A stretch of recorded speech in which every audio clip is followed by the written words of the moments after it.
ലൈവിൽ ഒരു sponsor task നടക്കുകയാണ്. ആ ടാസ്കിൻ്റെ വിധികർത്താക്കളായിട്ട് ഇരിക്കുന്നത് അനീഷും രേണുവും നൂറയും ഷാനവാസുമാണ്. അതിൽ അനീഷും നൂറയും വളരെയധികം സന്തോഷത്തോടു കൂടിയാണ് ഇരിക്കുന്നത്. കാരണം അവിടെ നടക്കുന്നത് ഓണവുമായിട്ട് ബന്ധപ്പെട്ട ഒരു ടാസ്ക്കാണ്. ഒരു സൈഡിൽ അത്തപ്പൂക്കളം ഇട്ടുകൊണ്ടിരിക്കുന്നുണ്ട്. അപ്പോൾ ഇവരാണ് അതിൻ്റെ വിധി നിർണ്ണയിക്കുന്നത്. അത്തപ്പൂക്കളം ഇടുന്ന സമയത്ത് തന്നെ അനീഷ് അവിടെ നിന്ന് കമൻറ്ററി പറയുന്നുണ്ട്. ആ കമൻറ്ററി പറയുന്ന സമയത്താണെങ്കിലും അല്ലെങ്കിലും നൂറയും അനീഷും നല്ലപോലെ സന്തോഷിച്ച് നല്ല ഒരു ചിരിച്ചൊക്കെയാണ് ഇരിക്കുന്നത്. മറ്റവരുടെ ഫേസ് എക്സ്പ്രഷൻ ശ്രദ്ധിച്ചു കഴിഞ്ഞാൽ ഇവർക്ക് ഈ ടാസ്ക് കഴിഞ്ഞിട്ട് എങ്ങോട്ടോ പോകാനുള്ള പോലെ ഇത് കഴിഞ്ഞാലൊന്ന് വീട്ടിൽ പോയാൽ മതിയായിരുന്നു. ആ ഒരു രീതിയിലാണ് ഇവർ ആ ഒരു ടാസ്കിനെ സമീപിക്കുന്നത്. അതേസമയത്ത് അനീഷിൻ്റെ ഭാഗത്ത് നോക്കുകയാണെങ്കിൽ ഏത് ടാസ്ക് ആണെങ്കിലും, ഇപ്പോൾ ജഡ്ജസ് ആയിട്ടിരിക്കുന്ന ടാസ്ക് ആണെങ്കിലും ഏത് ടാസ്ക് ആണെങ്കിലും 100% എഫോർട്ട് പുള്ളിയുടെ ഭാഗത്തു നിന്നിട്ടാണ് ചെയ്യുന്നത്.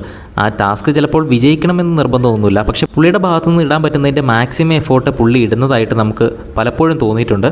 പക്ഷേ രേണുവിൻ്റെ കിരുത്തം കണ്ടോ? അത് കാണുമ്പോൾ തന്നെ നമുക്ക് അവർക്കെന്തോ ഈ ഒരു ടാസ്കിനോട് പുച്ഛമുള്ളതുപോലെ തോന്നിപ്പോവും. പെട്ടെന്ന് കണ്ടപ്പോൾ എനിക്കങ്ങനെ തോന്നി. എന്തായാലും ഒരു സൈഡിൽ ഇപ്പോൾ അത്തപ്പൂക്കളം ഇട്ടുകൊണ്ടിരിക്കുകയാണ്. കൂടുതൽ ലൈവ് അപ്ഡേറ്റ്സിനായിട്ട് ചാനൽ ഒന്ന് സബ്സ്ക്രൈബ് ചെയ്യുക.